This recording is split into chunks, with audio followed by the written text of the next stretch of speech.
આજે આપણે ભીંડા અને બટેટાનું શાક બનાવીશું. ભીંડો અને બટેટા છે તેને આપણે સમારી લઈશું. હવે આપણે બટેટા અને ભીંડો છે તે સમારીને તૈયાર કરી લીધું છે અને ટમેટા પણ સમારીને તૈયાર કરી લીધા છે. હવે આપણે વઘારી લઈશું. હવે આપણે વઘારવા માટે તેલ છે તે ગરમ કરવા મૂકીશું.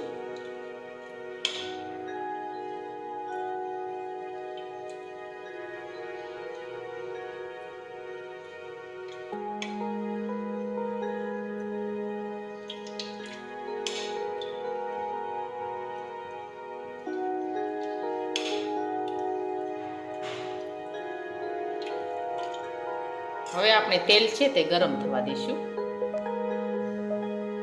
હવે આપણું તેલ છે તે ગરમ થઈ ગયું છે. હવે આપણે તેમાં રાઈ અને જીરું નાખી દઈશું.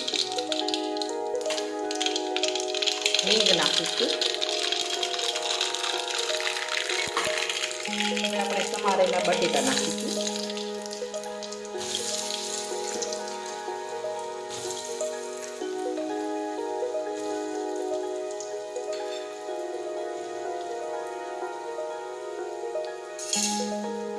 હવે આપણે સાતળી લઈશું.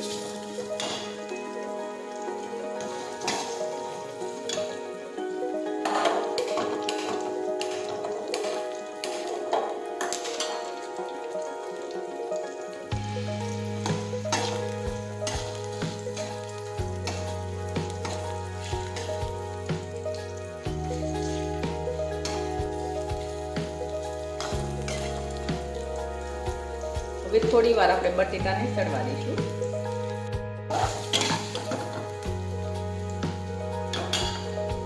હવે આપણે સમારેલો ભીંડો નાખી દઈશું.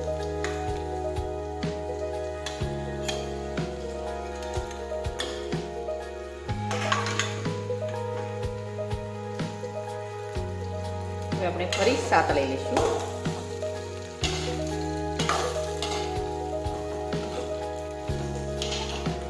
હવે આપણે સમારેલા ટમેટા નાખી દઈશું. ફરી આપણે સાતળી લઈશું.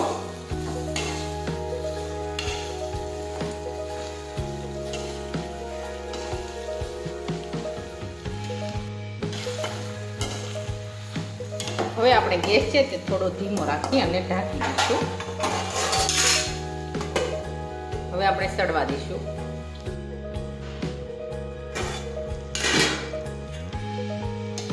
હવે આપણે આ રીતે થોડી વારે આ રીતે ફેરવતા જવાનું છે.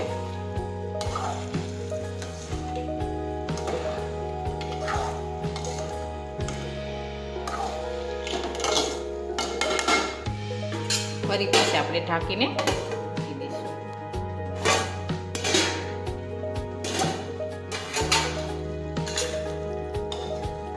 ફરી પાછું આ રીતે આપણે ફેરવતા જઈશું. એકદમ સરસ સડી ગયું છે. હવે આપણે તેમાં બધા મસાલા નાખી દઈશું.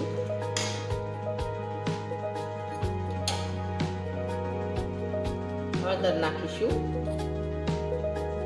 જીરું નાખીશું.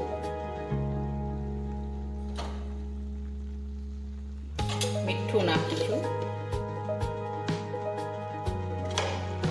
હવે આપણે આ બધા મસાલા છે તે મિક્સ કરી દઈશું.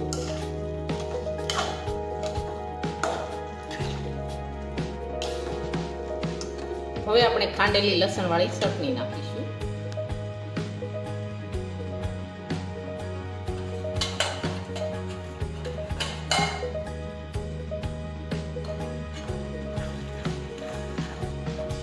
હવે આ રીતે આપણે મિક્સ કરી દઈશું.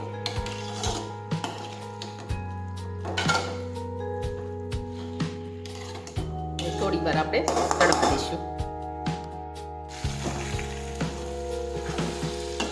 હવે આપણે થોડી ખાંડ નાખી દઈશું અને થોડી આપણે છાશ નાખીશું.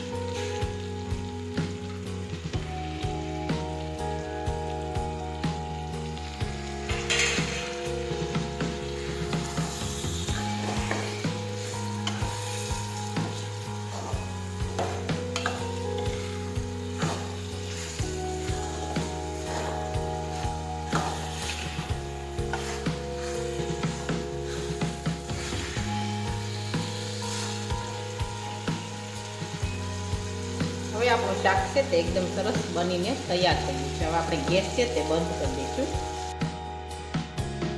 હવે આપણું ભીંડા બટેટાનું શાક છે તે એકદમ સરસ બનીને તૈયાર થઈ ગયું છે. અને અમારો આ વિડીયો ગમે તો મારી JK કુકિંગ્સ એન્ડ હેન્ડવર્ક ચેનલને લાઈક કરો, શેર કરો અને સબસ્ક્રાઈબ કરો.